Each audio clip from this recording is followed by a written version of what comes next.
Hello बच्चों, let's see the question in question says that draw a well label diagram of animal cell and mention one function of the main cell organelles. तो चलिए देखते हैं, यहाँ पर ये question पूछा जा रहा है कि एनिमल सेल का एक लेबल डायग्राम बनाना है और इसके जो मेन सेल ऑर्गेनेल्स है उसके फंक्शन को शो करना है कि क्या क्या इसके फंक्शन है। तो चलिए जानते हैं, एनिमल सेल का हम एक ड्रॉ बनाते हैं। हम जानते हैं कि एनिमल सेल में सेल वाल नहीं होता है। एनिमल सेल का जो आउटर मोस्ट लेयर होगा वो होगा सेल मेम्ब्रेन। ये सबसे जो आउटर मोस्ट लेयर है इसको हम लोग कहते हैं सेल मेम्ब्रेन, जो कि प्रोटीन और लिपिड का मेनली होता है और इसका काम होता है इसके अंदर आने जाने वाले जो भी मटेरियल्स है उसके मूवमेंट को कंट्रोल करना, यानी कि control to and fro of substances.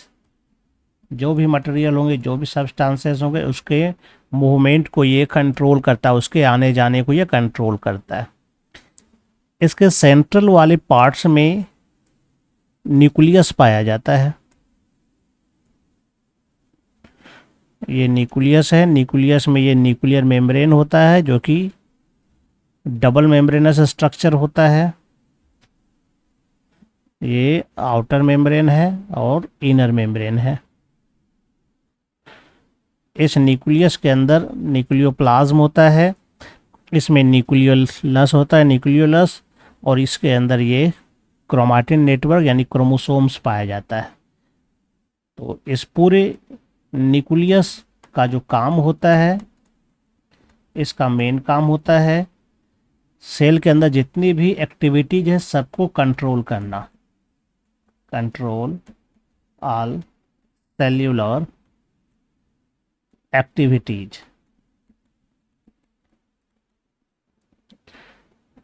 इसी सेल न्यूक्लियर मेम्ब्रेन से बाहर की ओर इस तरह से कई एंडोप्लाज्मिक रेटिकुलम निकले हुए रहते हैं।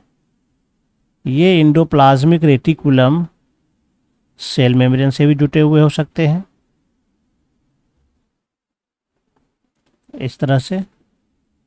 तो ये एंडोप्लाज्मिक रेटिकुलम दो प्रकार के हो सकते हैं। एंडोप्लाज्मिक रेटिकुलम पर राइबोसोम नामक पार्टिकल्स हो सकते हैं। अगर ऐसा है तो इसको हम लोग कहते हैं स्मूथ एंडोप्लाज्मिक रेटिकुलम, और अगर राइबोसोम मौजूद नहीं है तो इसको हम लोग कहते हैं रफ एंडोप्लाज्मिक रेटिकुलम। यह मेनली सेल के अंदर जो है एक मैकेनिकल सपोर्ट प्रोवाइड करता है और इसके अलावे यह ट्रांसपोर्टिंग में भी मदद करता है और यह प्रोटीन स्टेरॉल्स ये बनाने में भी मदद करता है।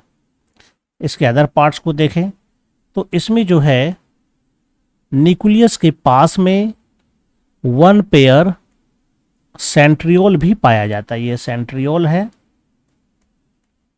जो कि एनिमल सेल में ही पाया जाता है, ये प्लांट सेल में नहीं पाया जाता है। यह मेनली सेल डिवीजन में हेल्प करता है। इसके अलावे इसमें कई माइटोकॉन्ड्रिया भी पाए जाते हैं। ये माइटोकॉन्ड्रिया है, बहुत सारे इसके अंदर माइटोकॉन्ड्रिया पाए जाते हैं। इसका मेन काम होता है एनर्जी के रूप में एटीपी का प्रोडक्शन, इसलिए इसको पावर हाउस भी कहा जाता है। इसके अलावे इसमें जो है ये गोल्जी बॉडी भी पाए जाते हैं। ये गोल्जी बॉडी का डिक्टियोसोम होता है जिसमें छोटे छोटे वेसिकल्स और वैक्यूल्स पाए जाते हैं। ये है गोल्जी बॉडी, जिसका काम होता है विभिन्न प्रकार के जो सब्सटेंस होते हैं उसका यह मॉडिफिकेशन करता है और पैकेजिंग करके इसका ट्रांसपोर्टिंग करता है। तो ये गोल्जी बॉडी का मेन काम होता है। कई जगह पर राइबोसोम्स के पार्टिकल्स भी पाए जाते हैं।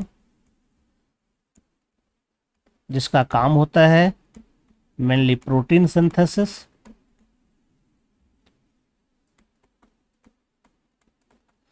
इसके अलावे एनिमल सेल में एक और स्पेशल स्ट्रक्चर पाया जाता है जिसको हम कहते हैं लाइसोसोम। इसको सुसाइडल बैग भी कहते हैं। इसका काम मेनली डाइजेशन का होता है।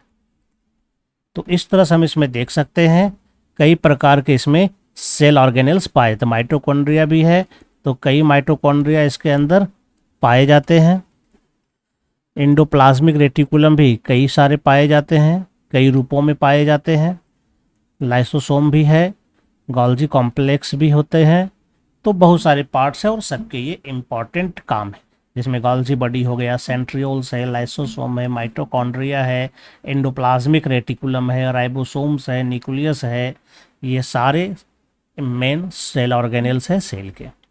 I hope you understand it well and best of luck. Thank you.